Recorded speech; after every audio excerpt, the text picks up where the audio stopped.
Good afternoon. Thank you so much for this opportunity to talk about the Community Wellbeing Initiative, which is not only transforming the way we work as a local government, but I think it's also transforming the way we work as a community together so that we can make a difference in the quality of life and the opportunities for individuals and their families in the community. So 500, that's the number of times the police were called by one individual to the same house in 2012. 66, that's the number of times one individual called for an ambulance in the first half of the year. 200, the number of times one individual visited the emergency department last year. 75% of our healthcare dollars are spent on 5% of the population. So in Guelph, or in our LIN, the Waterloo region, LIN, Waterloo, Guelph, etc., that's there's $1 billion that comes through the LIN into our region, and so that's $750 million, $750 million on 5% of the population. And for the city of Guelph, we're talking about, in our population, approximately 3,000 people. So these numbers disturb me. They surprise me in the same way that I heard the surprise from you when I told them. And so I know that they surprise others and disturb others as well. I'm personally upset to see the use of critical community services and tax dollars in this way, especially when we know there are more effective alternatives and they exist in our community today. I'm upset that despite formidable advancements in knowledge and technology, the system as a whole is failing the people, the real people behind these numbers and statistics. And I'm upset that the demands on the system continue to increase, costs continue to escalate, and yet better outcomes are often elusive for families and individuals. Malcolm Gladwell is an author who's familiar to you, from Elmira actually, tells a similar story in his New Yorker column, $1 Million Mary. At the center of Gladwell's story is a man named Murray, an alcoholic, who consumed a staggering amount of the system's resources. They stopped counting at $1 million. Health, police, social services, addiction services, correctional services, to name a few.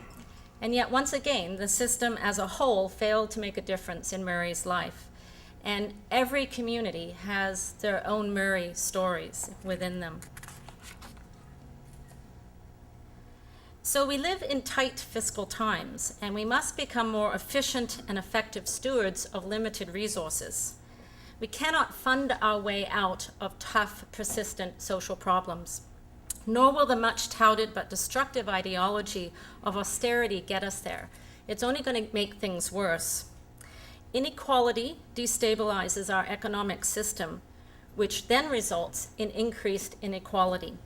So you get into a costly downward spiral for the economy and then for individuals and families as well. If we spend more money on crime, the GDP goes up, but that shouldn't be confused with an increase in well-being. As mayor, I'm reminded every day that there is a gap between what the community wants and the ability of local government to deliver. And I'm reminded every day that the need for services in our community continues to grow and into areas outside of our singular or direct influence as a local government. I'm also reminded every day that there are remarkable resources found in our community: government funding and services, community assets and programs, charitable giving and volunteerism, service clubs, local talent, individual action, and resourcefulness. So how might we put these incredible, remarkable community resources to better use to improve the well-being of individuals and families in Guelph? That is the fundamental question that the Community Wellbeing Initiative is working to answer. I chair a group of community leaders who oversee this initiative. We have adopted the Canadian Index of Wellbeing as our framework, and it identifies 8 domains of well-being. Adopting this index was one of the smartest moves that we made at the beginning of our process, because it opened the door to us to world-class Canadian researchers, experts, and practitioners. We are the first community to use the Canadian Index of Wellbeing in this way and are receiving a great deal of attention for that. And members of the leadership group are being asked to speak across the country and into the US. As a group, we are working to align community resources to rein in escalating service delivery costs and achieve better outcomes for our community at the same time. So this is not about incremental change that we're talking about transformational change of the system that we're in. And so let me describe with a little story what I might mean by that. I recently attended the official opening of the expanded Hitachi plant up on Woodlawn Road. It's an expansion which is retaining and growing good manufacturing jobs in our Guelph. Good jobs are essential to community well-being. And on the tour, I saw that Hitachi was not just increasing the production of their large mining trucks. They were completely transforming the way they built them, moving from an assembly line to a team-based approach. They were getting out of their silos to improve productivity. That's what we're doing. We're working to escape our silos to do the same. And so I want to give you just two examples of some of the things that are happening in our community. The first story is really a story about some stars aligning, and then with a little bit of Guelph serendipity thrown in for good measure. The first star is the Ministry of Health and Long-Term Care launched a new pilot program called Health Links. The goal is to reduce healthcare costs while improving health outcomes. So remember those 3,000 people in Guelph who consume 3/4 of our healthcare dollars. This is focused on that group of people. The second star is the Guelph Family Health Team. They stepped up and were selected as one of 22 pilots in our community, in the province rather. And so here's where the serendipity comes in. Guelph is unique. We have one family health team with over 100,000 patients, one acute care hospital, one community health center, one continuing care facility, one community care access center, one community mental health provider, one mental health facility, and one hospice, and a small number of community support agencies. All the players, it might be a little cramped, but all the players could fit around one of the tables in this room, where in another community, you'd need both sides of this whole to get everybody in the room that had a piece of the conversation that needed to be had. So in Guelph, it's a far easier conversation for us to have. And then the final star in this story is the Community Wellbeing Initiative. It has created a climate in Guelph that is pitching the Health Links pilot beyond primary health care to engage a broader range of service providers who can drive even better outcomes in our community and provide interventions that keep people out of the system and the costly system itself. The second story builds on the first, and I think this is a story about courageous and visionary leadership. The same risk factors that impact health outcomes also lead to crime and victimization, as well as impact outcomes in education, early childhood development, mental health, addictions, substance abuse, social and family services, employability, safe housing, and economic growth. Identifying community risk factors allows for earlier and more effective interventions that reduce costs on the system downstream, like policing, ambulance, and children's aid, while simultaneously improving the well-being of individuals and families. Police Chief Brian Larkin is the champion for this initiative, with the enthusiastic endorsement and participation of his colleagues on the leadership group. And the goal here is to replicate a highly successful community mobilization model from Prince Albert, Saskatchewan, which is currently being rolled out to the entire province of Saskatchewan. And Prince Albert tells the tragic story of a 15-year-old who committed murder in their community. So Joe is their story of Murray. When they tracked back this young man's history and his many expensive contacts with the numerous service providers, they identified 14 missed opportunities where an intervention might have changed the tragic ending to Joe's story. This went all the way back to a grade school teacher who noted in records a debilitating change in the boy's behavior, but did not know that it had been precipitated by the young boy witnessing his mother kill his father. The Prince Albert model is a really powerful approach because it's data-driven, evidence-based, and results-oriented. No more ideology, speculation, or feel-good programs. It uses existing resources more effectively to deliver better outcomes for people. It reduces the demand on the system and therefore the costs. And so these two stories speak to how service providers in our community are changing the way we work together. They are possible because of the capacity for collaboration that has been built in this community over a number of years. And if you want to see what that looks like at the ground level, talk to the people at Hope House, because they're intimately involved with what's happening on the ground. But it would be a mistake for me to leave you with the impression that this work is solely about marginalized individuals and families. It's not. Solutions to complex and persistent problems need to draw upon a broad range of expertise and experience. Individuals and individual organizations can only have a limited impact on tough system-based problems. So the results of greater collaboration, coordination, focus on outcomes benefits the whole system and the quality of life it provides to each and every one of us. It would also be a mistake for me to leave you with the impression that this work is only being done through organizations and agencies, and that it's about them doing a better job at service delivery. We all have a personal responsibility for our own well-being and that of our family, but also the community. And so Rotarians, you know this best. You practice this. Take care of yourself, take care of others, take care of your place. This is a poster of Guelph Wellbeing Day. It's just one example of Guelph citizens taking action to promote the quality of life of individuals, families, and communities as a whole. And it came out of the conversations of people wanting to make a difference and organizing this event and hoping to make this an annual event for the community. Well, preceding its launch, this initiative, the Community Wellbeing Initiative, nests into our open government strategy, which we are in the middle of developing and rolling out to the community. This work is about rethinking government, shifting away from the vending machine model, which I have spoken to you about in the past, where you put $1 in and you get $1 out of service, to one where government serves as a platform. Not a technological platform, which is often what we hear the word platform used as, but one that helps to assist people to help themselves and to help each other and to build community. And so I'm going to show you, as I'm sure the technology is going to work, I'm going to show you a 12-minute video. It's a TED Talk, which I think does a brilliant job of describing the path that we're on in changing local government.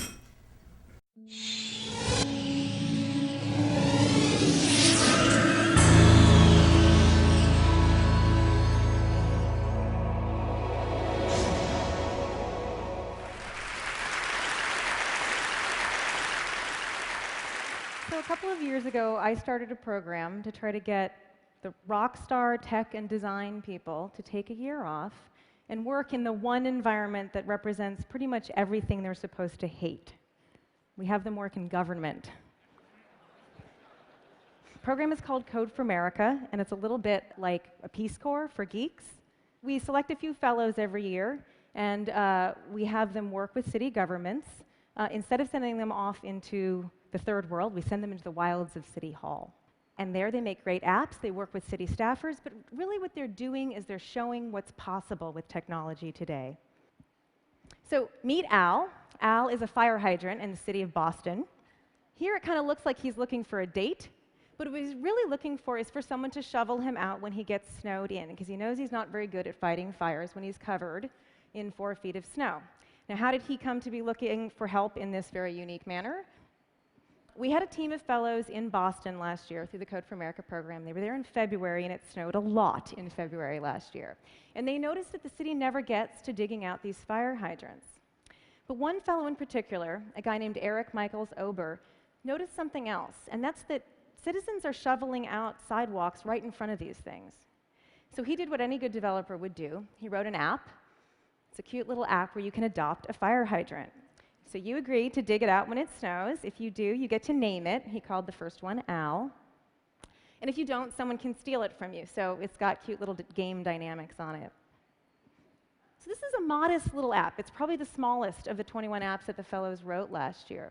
But it's doing something that no other government technology does. It's spreading virally.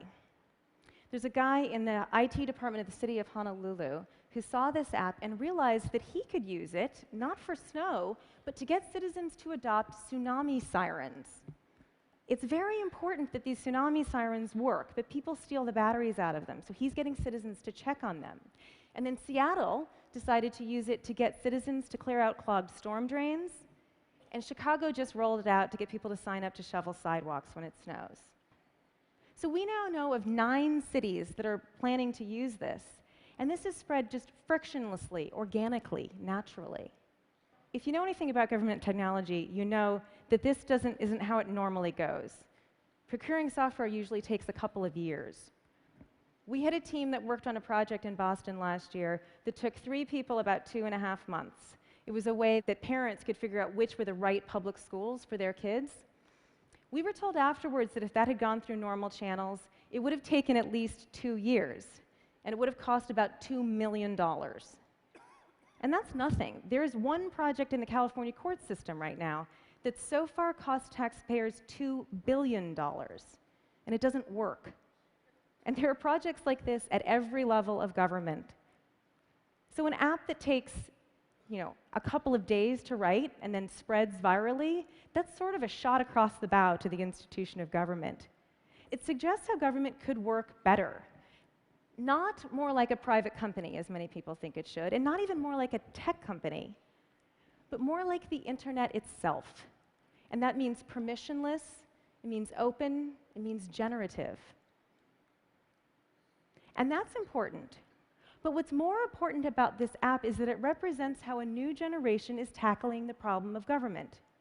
Not as the problem of an ossified institution, but as a problem of collective action.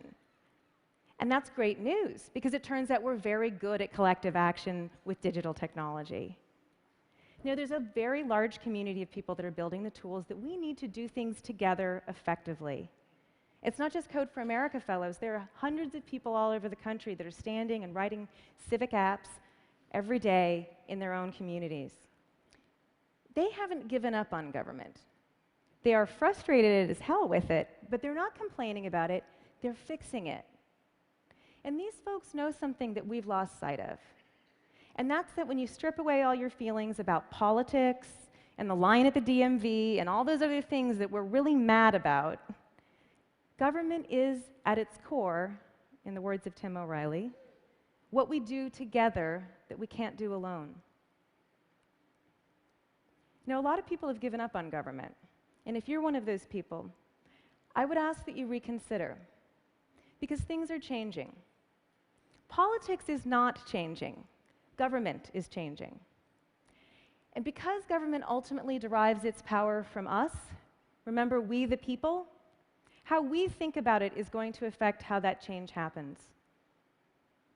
Now, I didn't know very much about government when I started this program. And like a lot of people, I thought government was basically about getting people elected to office.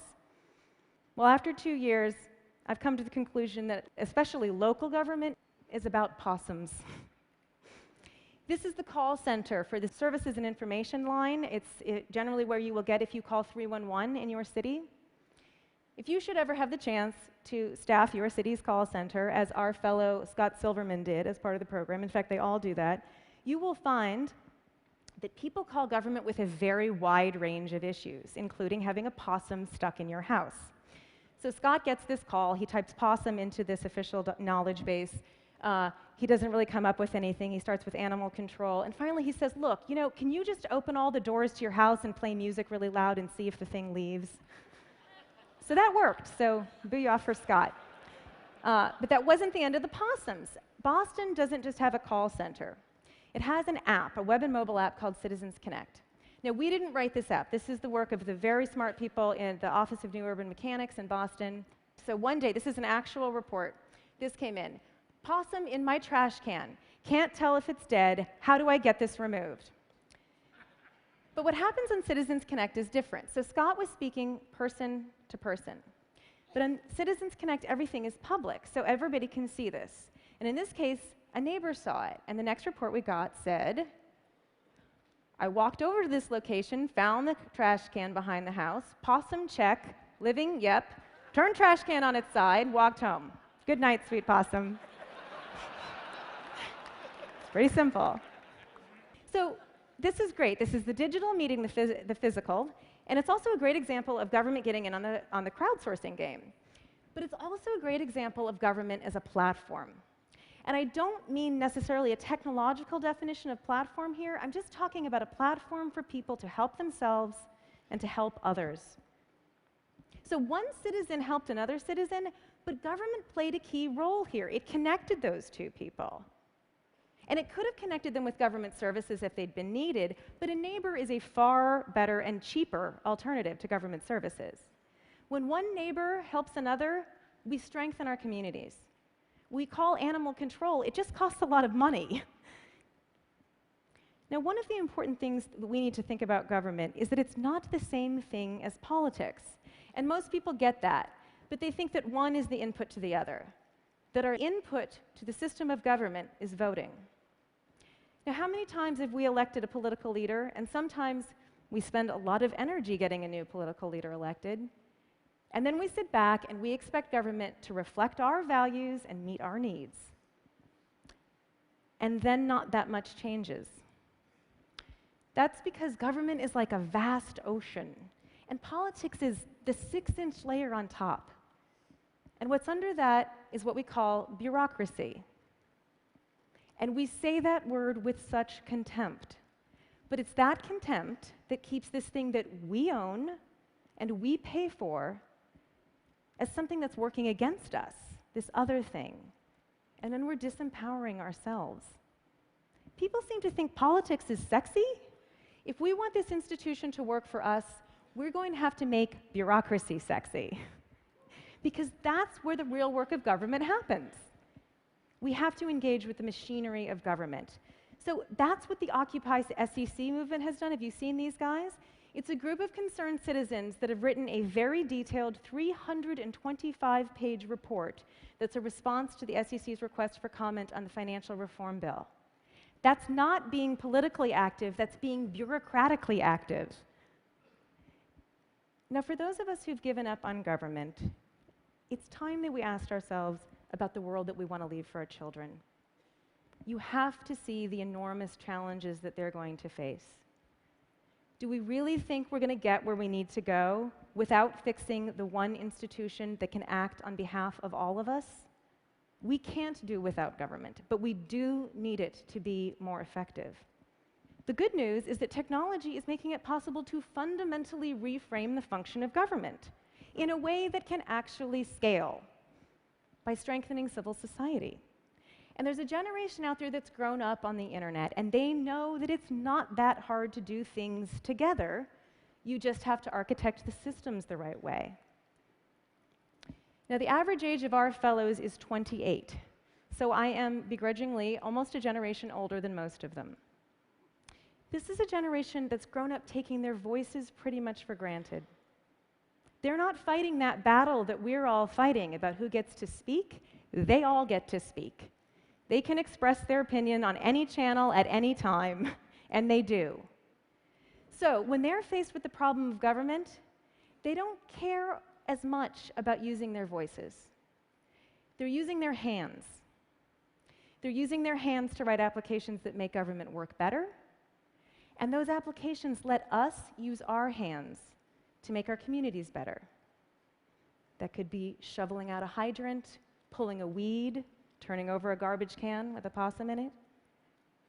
And certainly we could have been shoveling out those fire hydrants all along, and many people do.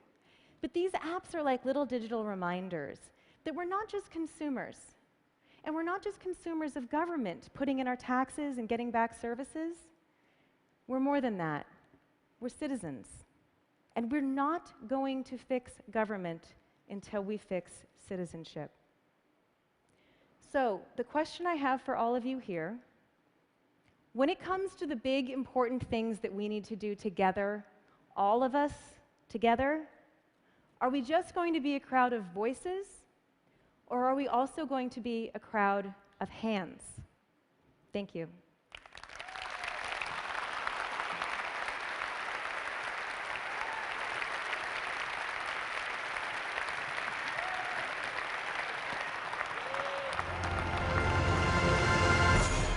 So while a new app for your smartphone might leave you cold, I want to leave you with this message. There are two ways to break down silos. One is to step outside of them, and the other is to invite people in and literally turn yourself inside out by tapping the creativity and ingenuity of the people in your community. So this is not about apps. This is about a new relationship between local government and the people that it serves. And we have the tools available right now to transform the way that we work. We just need the courage to use them. And I use the word courage very deliberately because it is what we're talking about is transformational change. And it gets messy, and there's lots of pushback to doing things differently because goodness knows we've been doing them for centuries this way. But once it starts, once you start to turn yourself inside out, and once you get people into the system and starting this type of change, I think there's nothing stopping it because the rewards are so compelling for us. And we in Guelph, we're only going to be limited by our ingenuity. And in that case, I think that's limitless. So we've got lots of opportunity. Thank you very much for your attention and this opportunity. Thank you.